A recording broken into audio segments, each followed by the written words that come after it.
As we're preparing for Sukkot, I thought I'd continue on the theme of sharing concepts of Tefilla from the Ovis. Yesterday we sent from Avram Avinu, so that's the first of Shviza, and today I'd like to share a concept about Yitzhak Avinu. And the Pasuk says in the Seder of Toldos, a very strange expression with Tefillah. The Pasuk says when Yitzhak was davening for children, the Torah says Vayeta Yitzhak, and the Art Scroll translates it as and Yitzhak entreated Hashem. And it's very strange language. Rashi says it means he davened a lot. And increased the amount of tefillah. And the obvious question is, well, Moshe Rabbeinu davened 515 times to get into Eretz Yisrael, and still it says ve'eschanon. So why is the language ve'yeta? What does it mean? And also what's strange, when Hashem responded back, it says ve'yeta lo Hashem. Hashem responded back to him. Can't be Hashem prayed, davened back to him. They answered, the Art Scroll says, Hashem allowed himself to be entreated. What does this all mean?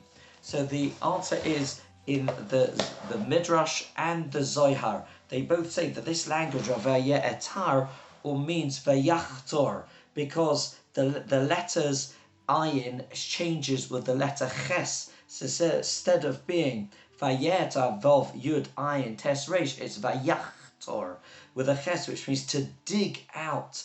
And how the Zohar HaKadosh, the Holy Zohar, and the Medrash learns, it means they dig out a tunnel, which basically means Yitzchak dug out a tunnel. The Medrash says a language of, there was a prince who was trying to get to the palace to get some gold, and he was digging from outside the palace. But at the same time, the king was digging by his throne. He was also digging a tunnel so he could meet his son or going down. What's the explanation? What does this all mean?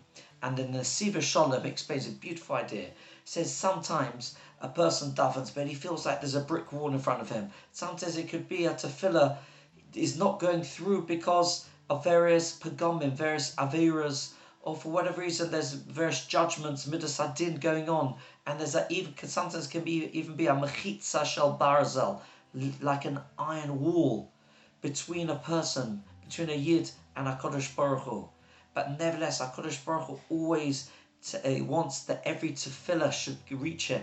And this is a beautiful concept, that no tefillah is ever holich li'ibud. It never goes to waste. Every tefillah has an impact and will reach HaKadosh Baruch Hu. And therefore this is iron curtain, this brick wall between us. How can we get that tefillah across? And that's the answer here. Yitzchak, even though there was various midas hadin that wasn't allowing the tefillahs to go through, Vayeta, Yitzchak dug underneath the curtain, underneath this iron wall. HaKadosh Baruch Hu Yata, Hashem answered back, and he was also digging towards. Hashem wanted to help him to bless them both, Yitzchak and Rivka, with a child. How can a person merit? How is a person able to dig under this big wall? And he says, a beautiful idea in the Siva Shalom says, the answer is when a Jew believes. It's with the faith that a Jew believes that he is part of HaKadosh Baruch Hu himself. Chelek Elokai Mimal. We are all a part of Hashem. And therefore a Yid can stand like Choni HaMagil, the Mishnah in Tanis. He drew a circle and he stood in the circle and said to Hashem, I'm not moving here until you make it rain for the Jewish people. Where do you have such a chutzpah to do such a thing? It's because he realized that he is a part of HaKadosh Baruch Hu. A Jew's connection, not just an outsider, is part of Hashem himself. And therefore, if a person believes, if a person has that faith and the emunah that we are part of HaKadosh Baruch Hu, and then HaKadosh Baruch Hu will find a way. HaKadosh Baruch Hu will dig from his side of the mechitza, and we dig from our side, and then that tefillah, that prayer, can go underneath those walls, these iron walls, and go straight up and meet to HaKadosh Baruch Hu underneath that mechitza shel barzel, and all the tefillahs will be answered. Have a lovely day.